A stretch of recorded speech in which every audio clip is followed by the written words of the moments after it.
Choose a link to find out how the use of EBVs is helping to improve the genetic quality of a selection of major breeds and production systems within Australia. Bob Freer, technical consultant to the Australian Hereford and Pole Hereford Societies, credits the use of BreedPlan as having contributed to significant advances for Herefords in Australia and further afield. I believe BreedPlan has been fundamental in allowing the Hereford breed to adapt to changing market environment in the last decade or so. Yes, the Hereford breed always pride themselves in having the largest gene pool in the beef industry in Australia, but from my perspective, that gene pool wasn't much help to anybody unless we could define and describe the actual genes. I've long held the view that there's no such thing as the best bull.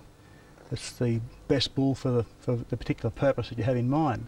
And BreedPlan has allowed the Hereford breed to identify the performance profile of bulls and allowed us to develop the breed to where we are today. BreedPlan and EBVs are now being used around the world within the Hereford breed. The World Hereford Conference was held in Australia recently. One of the keynote addresses was the genetic linkage program that had been established in Australia and North America, where we had reciprocal matings of link sires to establish good genetic links between those countries. We're now progressing that program to a complete global evaluation of the Hereford breed, bringing South America, UK, Europe and South Africa into the Australian New Zealand network as well.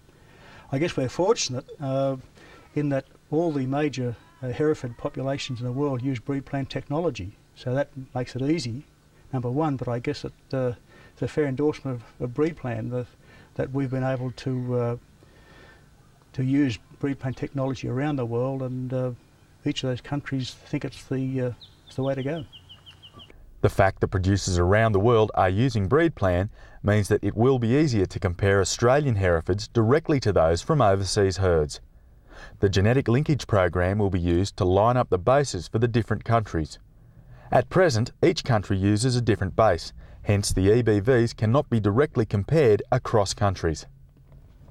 One of the very obvious features of the linkage project that we've completed so far was that the Australian sires were equal to or better than North American sires for all the traits that were recorded. So the colonial cringe that we have to go offshore to find our genetics has been disproven already.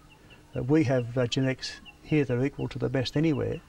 But it was also recognised at the conference that all of the Hereford populations will benefit by trading genetics when they're identified on a common baseline. So the fact that the Hereford breed in Australia is basically pasture reared is attractive to the South American Hereford producers, and I see the Hereford breed in Australia benefiting by global evaluation. The use of dollar indexes within the Hereford breed has also taken off since they became available. They've only been out for a short while and they've already made a bigger impact, I believe, at this point in time than the EBVs did when they first come onto the market. Obviously people are still going through the learning phase, but the commercial breeders have adopted them excellently, I believe. It certainly takes out a lot of the hard work of trying to balance 17 plus EBVs when you're looking at a bull. We're now getting requests from breeders out in the pastoral zone to develop a specific EBV for their needs out there. So they're serious cattlemen. They'd be running 3,000 to 5,000 cows per unit out there, and they're seeing EBVs as a very useful mechanism for selecting bulls.